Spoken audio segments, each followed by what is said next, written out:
O aming dakilang Diyos na may makapangyarihang pangalang Jesucristo. Hallelujah, hallelujah, hallelujah. Mighty God, it is me again, your servant, Evelyn Coliado. Mighty God, I pray unto you to bless me continuously, talk to me continuously, anoint me with your power in Jesus Christ, hallelujah. So that in every word that I'm going to read, every word that I'm going to speak out to my brethren will be their strength and give me the revelation of strength continuously to their spiritual faith and lives. God, all the glory must be always with you. Whatever you will, your plan, your purpose for us shall be done in our lives in this short period. Glory to God, Jesus. In your mighty name, Jesus Christ, hallelujah, we pray. Amen. Amen. Praise God. Palakpak po naman. Shall praise the Lord! Praise the Lord! Sa mga kapatid, hindi po ako magkakat sapagkat meron na pong binigay sa atin ang ating Panginoon kanina. Kasi kanina lamang po. Purihin ng Diyos. Hallelujah. Sa mga naka-online, maliwanag ba yung microphone? Thumbs up kung okay ang sounds. Ayun na. Thumbs up kung okay ang sounds. Nakabati. Okay, praise God, hallelujah. So sa oras na ito mga kapatid, ano inira nga nagkikita? Nakatalikod o nakaatubang? Inira. Nakaatubang hapon. Okay. Purihin ang Diyos. Sa oras po na ito mga kapatid, yung mensahe po na ibinigay o ibinigay sa atin ng Panginoon sa magang ito ay hindi lamang po para sa atin. Bagkus nakalakip po dito yung mga taong nasa labas pa, yung mga taong nasa kaliliman pa, yung mga tao na wala pa silang kaalam-alam kung ano ba talaga ang mga dapat na matutunan, mapag-alaman ng tao upang magkaroon ng kaligtasan. Sa Lucas, meron po siyang binigay na parabulo ang ating Panginoon. Kasi sayang po ito. During those days, noong mga panahon na nagkatawang tao pa ang ating Diyos, meron siyang ibinigay na parabulo o kwento o halimbawa ng tao na mananampalataya. I-apply natin ito mga kapatid. Pakinggan ninyo. Sapagkat maganda ito. Kapupulutan ito ng aral ng bawat isa sa atin. Na nawa, mabuksan ng Panginoon ang bawat isipan ninyo, maintindihan ng bawat isa sa inyo yung mga talatang ating babasahin sa umagang ito upang nang sa gayon, makatulong ito sa ating paglago spiritually. Praise God. Hallelujah. In Lucas, chapter 14, verse 16, hanggang sa mga sumusunod. Ganito po ang pagkasabi. Datapwan sinabi niya sa kanya, may isang naghanda ng isang malaking hapunan. Piging po ito. At marami siyang inanyayahan. At sa panahon ng paghapon, 17, sundan niyo ako mga kapatid, ay sinugo niya ang kanyang alipin. Yung mga naka-online, pakibukas po ang Biblia, buksan po ninyo yung inyong mga Biblia para mabasa din po ninyo. At silang lahat, asan na ako? 17, ulitin ko po. At sa panahon ng paghapon, ay sinugo niya ang kanyang alipin upang sabihin sa mga inanyayahan, magsiparito kayo sapagkat ang lahat ng mga bagay ay nakahanda na. 18. At silang lahat na parang iisa ay nangagpasimulang nangagdahilan. Sa kanya'y sinabi na una, bumili ako ng isang bukid at kailangan akong umalis at tignan. Ipinamamanhin ko sa iyo na pagpaumanhinan mo ako. In 19. At sinabi ng iba, bumili ako ng 5 magkatuwang na bakang lalaki at paroroon ako upang sila'y subukin. Ipinamamanhin ko sa iyo na pagpaumanhinan mo ako. In 20. At sinabi ng iba, bago akong kasal, at kaya nga hindi ako makaparoroon. 21. At dumating ang alipin at isinaysay ang mga bagay na ito sa kanyang Panginoon. Nang magkagayon, sa galit ng puno ng sambahayan ay sinabi sa kanyang alipin, pumaroon kang madali sa mga lansangan at sa mga daang makikipot ng bayan at Dalhin mo rito ang mga dukha at ang mga pingkaw at ang mga bulag at ang mga pilay. 22. At sinabi ng alipin, Panginoon, nagawa na ang ipinag-uutos mo at gayon may maluwag pa. 23. At sinabi ng Panginoon sa alipin, pumaroon ka sa mga daan at sa mga bukid, bakuran, at pilitin mo silang magsipasok upang mapuno ang aking bahay. 24. Sapagkat sinasabi ko sa inyo na alinman sa mga taong inanyayahan ay hindi makakatikim ng aking hapunan. 25. Nagsisama nga sa kanya ang lubhang maraming tao at siya'y lumingon at sa kanila ay sinabi. 26. Kung ang sino mang tao ay pumaparito sa akin at hindi napupuot sa kanyang sariling ama at ina at asawang babae at mga anak at mga kapatid na lalaki at mga kapatid na babae, oo, at pati sa kanyang sariling buhay man, ay hindi siya maaaring maging alagad ko. 27. Sino mang hindi nagdadala ng kanyang sariling cross at sumusunod sa akin ay hindi maaaring maging alagad ko. 28. Sapagkat alin sa inyo ang kung ibig magtayo ng isang moob ay hindi muna uupo at tatayahin ang halagang magugugol kung mayroong maipagtatapos. Pakpak sa Panginoon. Maipagtatapos. Dalawa dito yung tinutukoy ng Panginoon na kanyang inaanyayahan. Yung una, mga taong nasa labas. Nung sinabi ng Panginoon, pumunto ka sa lansangan, pumaroon ka sa lansangan, anyayahan mo yung mga tao sapagkat mayroong malaking tingin. Sa ngayon, iliteral natin. Ngayon, aktual natin i-apply sa ating Panginoon, sa ating buhay, sa kasalukuyan. Nung sinabi ng Panginoon, nagbigay siya ng panaginip, pumaroon ka sa taong yaon, sabihin mo sila na magsisi sila, na magbago sila ng buhay, sapagkat malapit na akong dumating. Pero ano yung sabi ng mga tao? Ang daming dahilan. Sinabi ng isa, bumili ako ng 5 magkatuwang na bakang lalaki. Ang daming dahilan, ang daming excuses ng tao ngayon. Pag sinabi, tara, magsamba tayo, tara, papurihan natin ang Diyos, tara, maglingkod tayo, tara, magbagong buhay tayo. Ang daming dahilan. Sunod na lang, ang damo pa man ang Domingo, sunod na lang, kaya ang busy ako. Sunod na lang, kaya makakapto ako dito, may ada akong lakat yan ang adlaw. Ang daming excuses. Tignan ninyo kung ano, pinarapulo na ng Panginoon noon pa man. Nakasulat na pala dito, ang daming dahilan. What if dumating na yung time na yon? Kasalan na, judgment day na.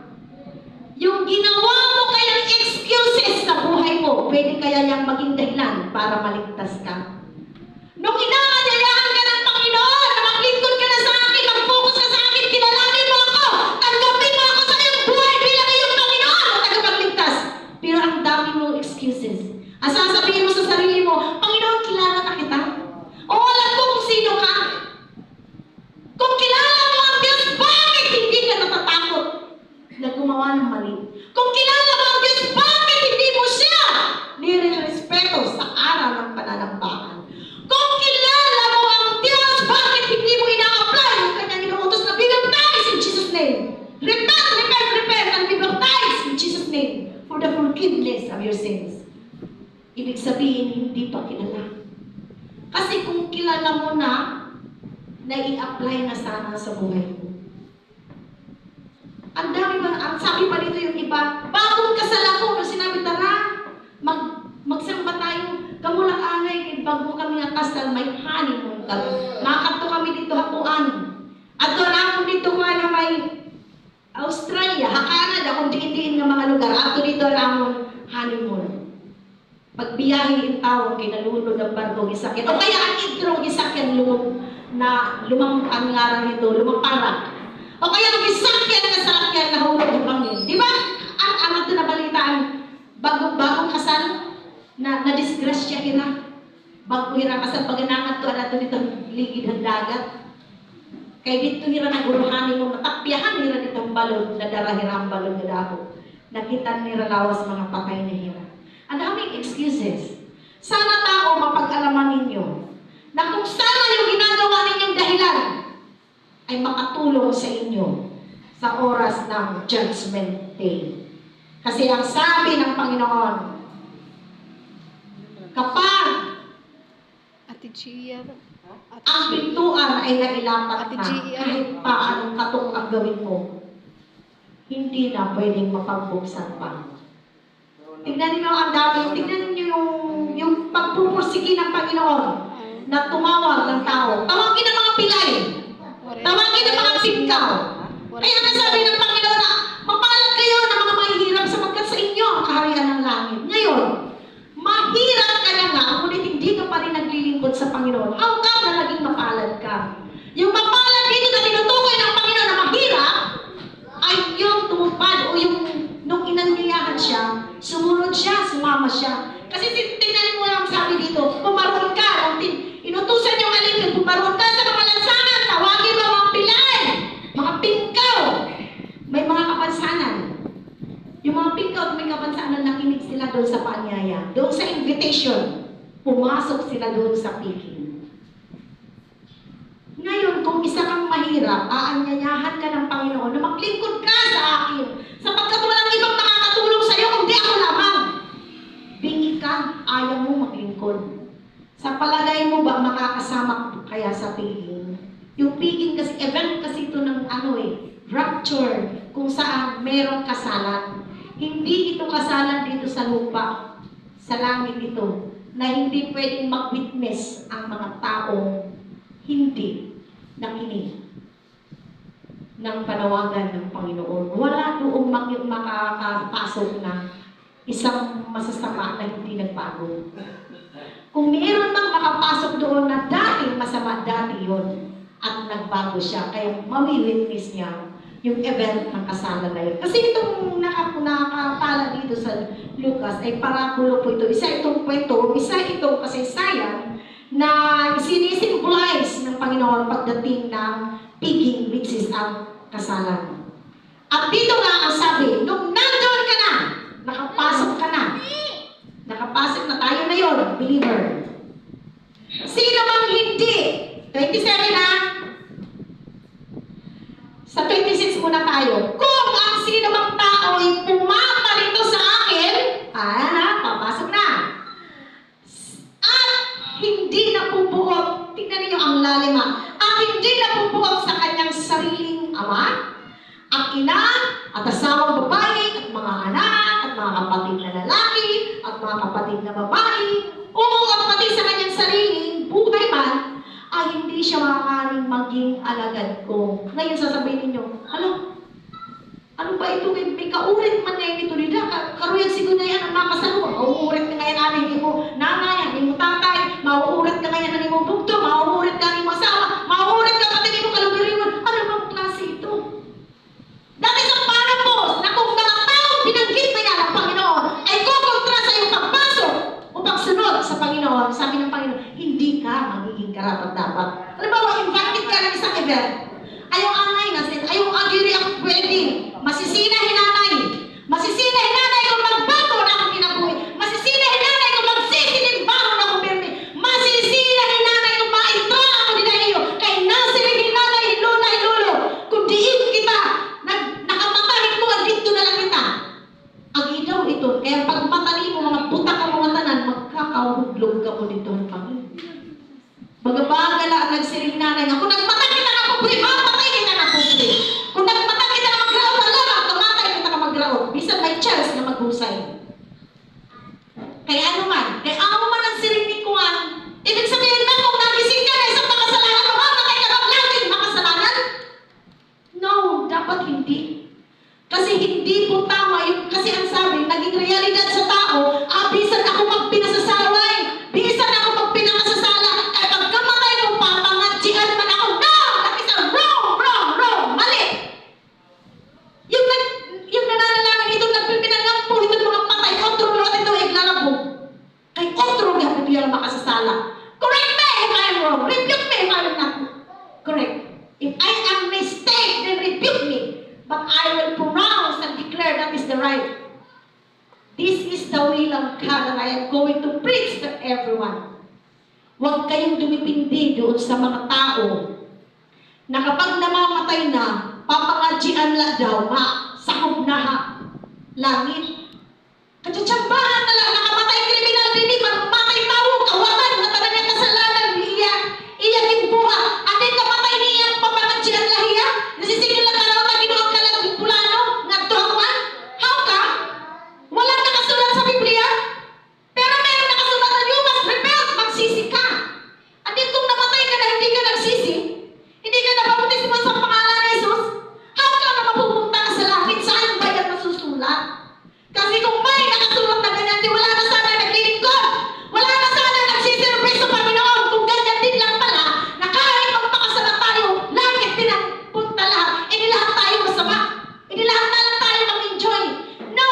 Nang tayo na nagkatawang tao, ang Panginoon nag-demonstrate siya kung ano yung susundan ng tao na follower niya. Kaya nga tinawag na Christian. Kaya tinawag na Christian kasi taga-sunod. Hindi lang kasi alam ng iba. Ako Christian ako. How ka naging Christian ka na hindi mo nga sundan-sundan yung yapak ng Panginoon? Ang Panginoon nung tayo na nagkatawang tao siya, abang-aba siya, mahirap siya. Sa lahat ng mahirap. Wala nga siyang bahay na tinukoy dito eh. Wala siyang bahay na masisilungan. Sabi nga nung sinabi ng mga alagad, Panginoon, sasama ako sa iyo. Walang bahay na masisilungan ang sinabi ng Panginoon. Pobre yan ang Diyos. Nilait-lait siya. Nagsasabi siya ng totoo, ginagawang kasinungalingan. Gagawa siya ng milagro, sinasabing, ay, sa demonyo yan. Baligtad lagi yung naaani. At ganon, yung susundang step ng mga tagasunod ng Panginoon. Yung nagsasabi nga ng totoo, at sasabihin nila, ay, hindi totoo yan. Ay, sinungaling yan. Purihin mo ang Diyos. Sapagkat nakapasok ka o nakasunod ka sa footsteps ng ating Panginoon. Kung yung sinasabi dito, yung parabulo dito, na kung sino mang hindi mamuhi sa kanyang ama, ina, anak na babae, asawa, kapatid na lalaki, kapatid na babae, maging man sa kanyang sarili, ay hindi daw karapat-dapat. Kung yung nga mga nabanggit na yon ay magiging siyang priority mo sa buhay mo, sabi ng Panginoon, hindi ka karapat-dapat sa akin. Sabi, ay, nadiri man na ako ng asawa, ay hindi ka karapat-dapat sa Panginoon. Ay, nadiri man na ako ng anak, ay hindi ka karapat-dapat. Dahil kapatid nga ang sarili mo. Dahil kung ang sarili mo, ang dami mong mga excuses sa buhay. Kayo lang muna, kayo lang muna, kayo lang muna. Next time. And if you are not worthy in the sight of God, maging man daw ang sarili mo kung hindi mo kamuhian. Kaya nga sabi, deny yourself. Kalimutan ng sarili. Kung meron kang pangarap sa ibabaw ng mundo ito, kalimutan mo kung magiging hadlang yan. Kung magiging dahilan ng hadlang yan ng pagsunod mo sa Panginoon, kalimutan mo. Dahil mahaba na yung 100 taon na nandito tayo sa ibabaw ng mundo. Mapalad na kung merong 100 years. What if 50 years lang pala? What if 60 years lang pala? What if 70 years lang pala? What if 80 years lang pala? Adin ilang taon ka na, nanay. What if ang ibinigay sa kanya ay 80 years lang? Di may 6 years na lang siya. What if 75 years lang siya? May 1 year na lang siyang natitira. So yung 1 year ba na yun sasayangin pa? Yung 1 year ba na yun magliliwalay pa sa mundo? Na ang sabi ng Panginoon, ang sino mang umibig sa sanlibutan ito ay kaaway ko? Huwag na. Focus na. Kung ang buhay ko pala ay hanggang 55 years lang pala ako, o 53, mayroon na lang ako, wala nang 1 taon. Wala na akong 1 taon. Kaya yung nalalabing sandali ko, yan dapat yung i-mindset ba natin? Na yung buhay natin, everyday, ay nababawasan. Kung meron tayong 1 taon na lang na natitira, and then everyday that you wake up, bawas yun, 99. Kung 100 days, 99, 98, hanggang sa 1 day na lang pala. Hanggang sa pagkising mo ng umaga na yun, yan na pala yung katapusan mo. Pero hindi ka handa. Kawawa ka. Pero kung lagi kang handa, laging ready ka spiritually, whatever time. Kaya nga pagtulog natin, lagi natin isasambitin. Panginoon, kung yung gabi na to ay gabi ng aking paglisan, let your will shall be done. The will of God always be done in our lives. Kung pagkising sa umaga, Panginoon, sa pagkising ko na to, kung ang maghapon na ito, Panginoon, ay last ko na sa iba it shall be done. Because God, I am always ready. Pero kung hindi ka ready nung, Panginoon, wag lang muna. Panginoon, bigyan mo pa ako ng, Panginoon, isang buwan pa ang Panginoon. Ang daming mga request. Pero pag binibigay ng Diyos yung request, hindi rin naman natutupad. How come? Kailan? Kailan pa ang tamang panahon? In 27, ganito ang pagkasabi, sino mang hindi nagdadala ng kanyang sariling cross at sumusunod sa akin, ay hindi maaaring maging alagad ko. Palakpak, may mga cross! Dili uyahay. Kaya pala, yung awit, kaya nga nung naintindihan ko talaga yung totoong paglilingkod, yung awit na, ang buhay ng Kristiyano ay masayang tunay, parang hindi eh. Yes, may kapayapaan. May kapayapaan. Mayroong pakikipagbaka dyan. Kaya yung ibang tao, merong sa kanila, nagpahayag ng words of God. Uy, sister, brother, mag-join kayo sa grupo namin kasi kung sa namin, talagang masaya. Pagpapalain ka, ganito. Ang daming mga promises na ginawa. Ito namang babae o lalaki na convert, ay mag-join tayo kasi pagpapalain tayo, masaya daw sa paglilingkod. O nandun na siya. Sige, unang simba, unang Sunday, ang saya-saya. Pangalawang Sunday, ang saya-saya. Nung pangatlo, sinubok. Nawala. Kasi hindi pala totoong masaya, hindi pala totoong ganito. Pero kung sasabihin mo sa tao, magsisi ka, layuan mo ang anyo ng mga masasama, pumasok ka sa kaharian ng Diyos. Dahil kahit anong klaseng problema meron ka, ang Diyos ang laging magiging katuwang mo. Ang Diyos ang laging magiging katuwang mo. Kapag tumawag ka sa Kanya, Panginoon, kailangan ko ng bigas, wala akong masahin, magbibigay ang Diyos. Hindi man bumagsak sa iyong literal, merong gagamitin ng Diyos na tao to provide your needs that day.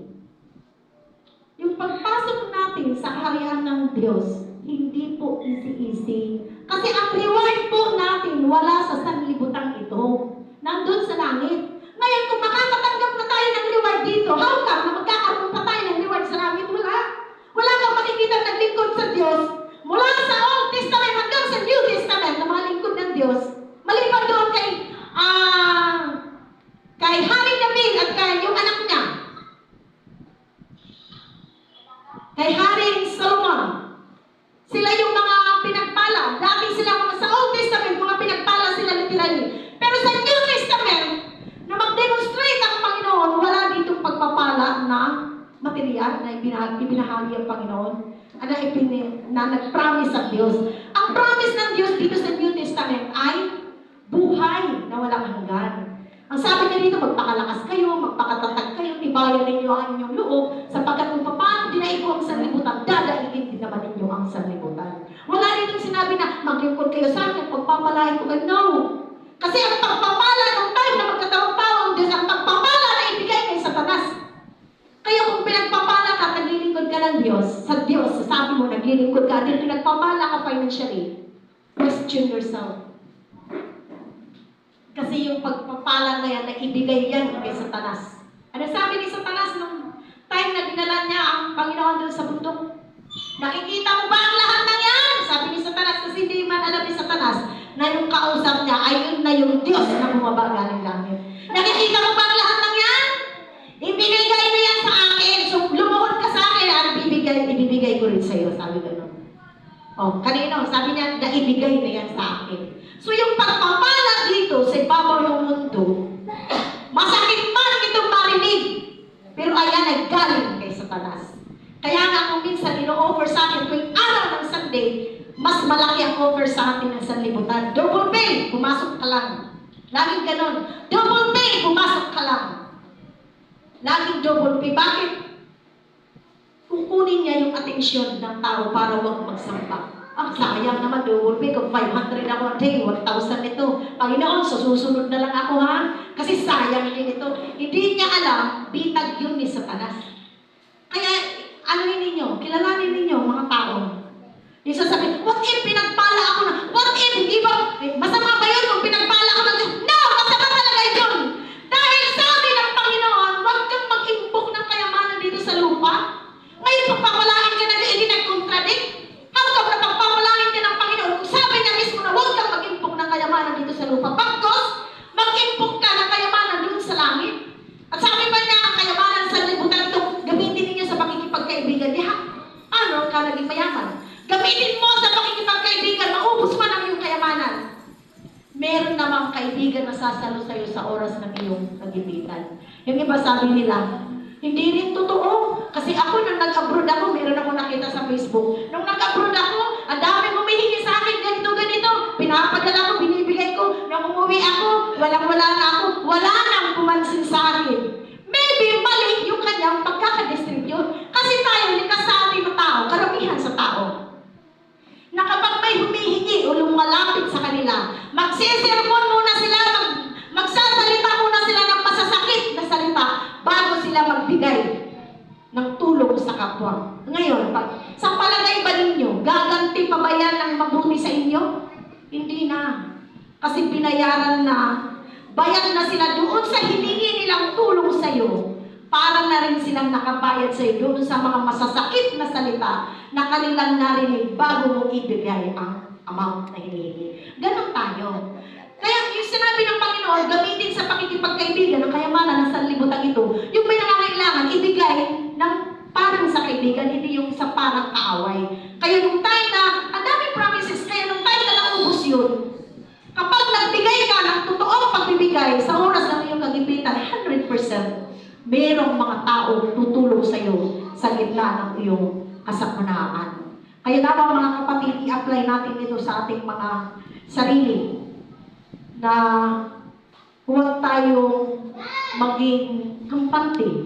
I-apply natin. Lumago tayo spiritually, i-apply natin ito sa ating mga buhay upang makilala ng mga tao kung sino tayo, makita ng mga tao yung life na ibinigay sa atin ng ating Panginoong Hesus.